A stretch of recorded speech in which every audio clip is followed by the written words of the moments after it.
Hello friends, welcome back to my channel. তো কেমন আছে? আশা করছি ভালো আছে। আমিও খুব ভালো আছি। গুরু পূর্ণিমা উপলক্ষে বাড়িতে সত্যনারায়ণ পুজো দিয়েছিল, তো আমি এখানে স্নান টান করে সকালবেলাতে আলপনা দিয়ে ফল কাটতে বসে গিয়েছিলাম। তো আমার মা এদিকে একবার করে আসছে আর যাচ্ছে আর সব কিছু গুছিয়ে চলে যাচ্ছে আবারও। তো আমি এদিকে সমস্ত ফলগুলো কাটাকাটি করে নিচ্ছিলাম, যেহেতু ঠাকুরমশাই চলে আসবে বলেছিল, বেশি দেরি নাই চলে আসতে, তাই আমরা তাড়াতাড়ি করে সমস্ত কাজগুলো করে নিচ্ছিলাম।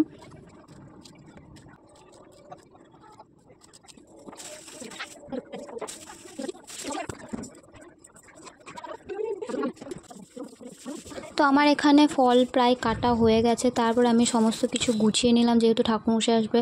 তো এখানে সমস্ত কিছু প্রায় রেডি হয়ে গেছিলো, আর এখানে ঠাকুরমশাই চলেও এসেছিলো, তাই তিনি এসে পুজো শুরু করে দিয়েছিলেন। তো এখানে তোমাদেরকে একটা মজার ব্যাপার বলে, যেই ঠাকুরমশাই ঘরে এসেছিলেন, মানে আমাদের বাড়িতে পৌঁছেছিলেন, আর কারেন্টটা কিন্তু আমাদের চলে গিয়েছিলো।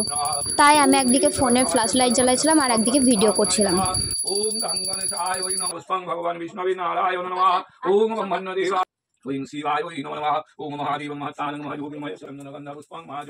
তো এখানে আমার মায়ের মল্লিদা মাখা হয়নি, যেহেতু তাড়াতাড়ির মধ্যে সমস্ত কিছু করেছিল। তো এইদিকে ঠাকুরমশাই পুজো করছে আর আমি এদিকে ভিডিও নিচ্ছি।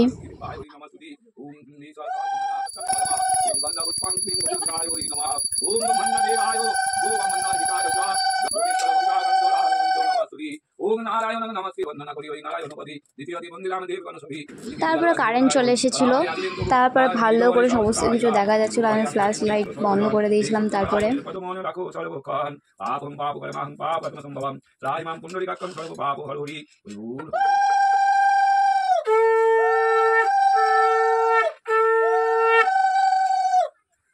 তো এখানে ঠাকুরমশাই সবাইকে শান্তি জল দিয়ে দিচ্ছে, আমাকেও দিয়ে দিল।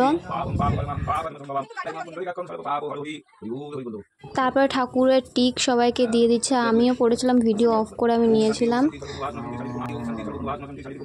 তারপরে ঠাকুরমশাই সবাইকে বেরিয়ে যেতে বললো, তাই ঘর থেকে বেরিয়ে গিয়েছিলাম। আর এখানে আমার দাদা নতুন বাইক কিনেছিল, তো সেইটা শান্তির জল দিচ্ছিল। তো ভিডিওটা এতটাই ভালো লাগলে একটা লাইক করো আর আমার চ্যানেলটাকে সাবস্ক্রাইব করো। টাটা।